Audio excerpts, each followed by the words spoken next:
So these 84 asanas, which are the fundamental yogasanas, are 84 ways to make the body into a passage.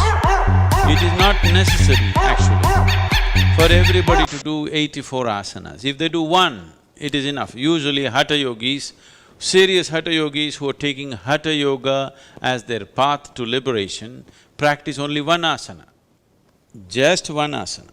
It is difficult for a thinking mind to understand why would somebody spend his whole life trying to sit in a particular way. But if you learn to sit right, if you just learn to hold your body right, everything that you need to know in this universe you can know. Because this is known as asana siddhi.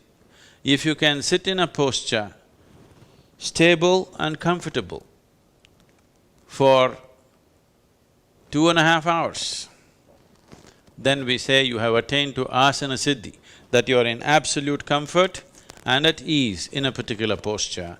That is asana siddhi. If you achieve this, everything that you need to know, one can know internally.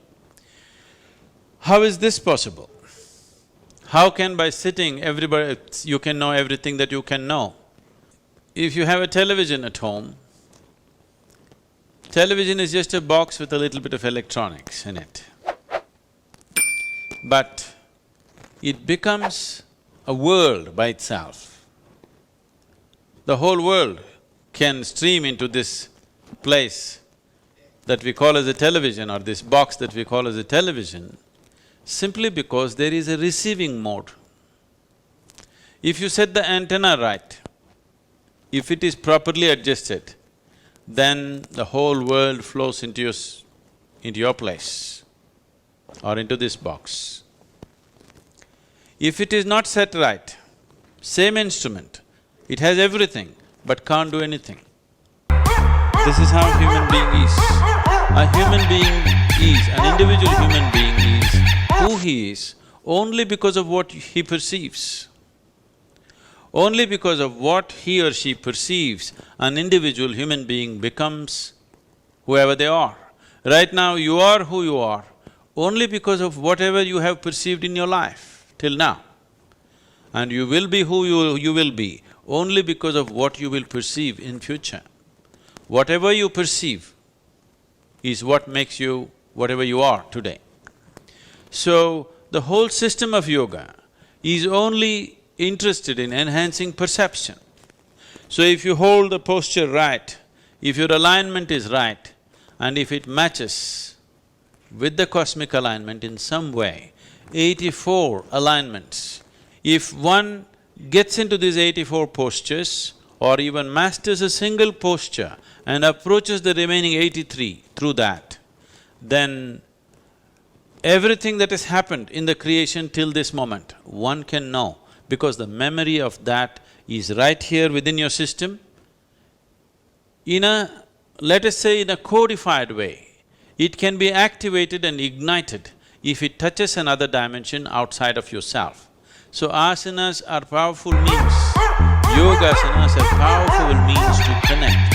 I do not want you to forget what yoga means. Yoga means union. Union means two have become one. Two is just this, there are only two in the existence, you and the rest of the existence. In the rest of the existence, you may identify this one, that one, that one, but essentially there are only two, you and the rest of the existence, because there are only two dimensions of experience within you. You do not know what is up and down in this cosmos. You do not know what is forward and backward in this cosmos. You do not know anything, these are all things that we have made up for convenience. The only experiential reality is, there is something called outward and there is something called inward. So these are the two dimensions of experience, inner and outer. So yoga means to bring a union between these, inner and outer, you and the rest, you and the other. When there is no you and the other, there is just you and you. That is yoga. So asanas are a physical manifestation of approaching this. a physical form of approaching this ultimate union, because physical body is the easiest thing to work with. If you try to do something with your mind, it will play too many tricks. At least with the body, you know whether it's doing it right or not doing it right, whether it's cooperating or not cooperating. A mind, if you push it too hard, it will play all kinds of tricks with you. It will make you believe all kinds of things and dump you the next day. But body is not like that. It is a reliable factor. If you work with it sensibly, the yogasanas will definitely lead to the possibility of ultimate union.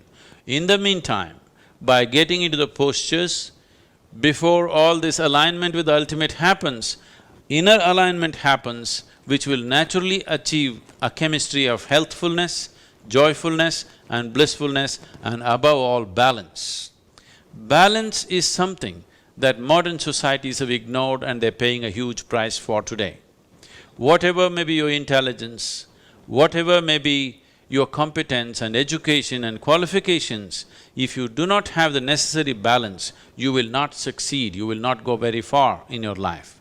So, the most important thing for people who are seeking to be successful, people whether they're working in corporate sector or they're political or they're military or whatever field, the most important thing is balance. Only if you have a balance which is not disturbed by external situations, will you be capable of making use of the competence and intelligence that you carry within you. Otherwise, the most wonderful qualities that one may have will all go waste simply because of lack of balance. And Hatha Yoga means balance.